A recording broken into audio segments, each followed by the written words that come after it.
आता लाडक्या बहिणीचा 410 कोटी त्याबद्दल आपण राज्याचे मुख्यमंत्री देवेंद्र फडणवीस साहेबांनी स्टेटमेंट केलेलं तुझ्या ऐकण्यात आलं नाही का? एक मिनिट. राज्याच्या प्रमुख ज्यावेळेस स्टेटमेंट करतात ते अंतिम उत्तर त्या बाबतीतलं असतं. कारण नसताना काही जण त्याची चर्चा चुकीच्या पद्धतीनं करतात. आम्ही प्रचंड बहुमताने जनतेने आम्हाला निवडून दिलेले त्या कुठल्या घटकावर अन्याय करण्याच्या करता नाही, न्याय देण्याच्या करता.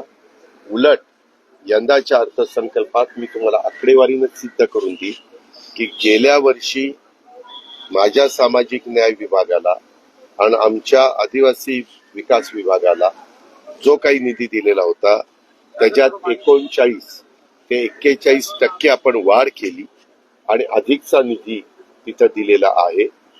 त्या संदर्भात माझं एवढंच आव्हान मंत्रिमंडळातल्या सगळ्या सहकाऱ्यांना आहे. दर आठवड्याला आपण मुख्यमंत्र्यांच्या नेतृत्वाखाली कॅबिनेट घेत असतो. मुख्यमंत्री सगळे हजर असतात.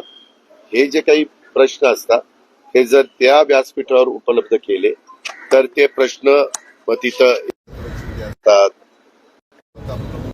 देवेंद्रजी असतात, अजित पवार असतात, ज्यांना प्रश्न उपस्थित करायचे ते पण सगळे तिथं असतात.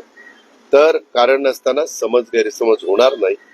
काही जण बोलून जातात परंतु त्याच्यात हे निर्णय होतात हे पूर्ण मंत्रिमंडळ घेत असतं.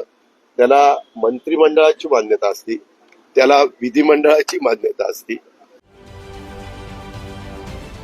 महाराष्ट्रातील सर्व बातम्यांचे विश्वासार्ह व्यासपीठ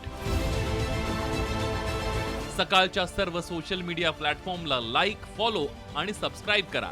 तसंच सर्व नोटिफिकेशनसाठी बेल आयकॉन प्रेस करायला विसरू नका.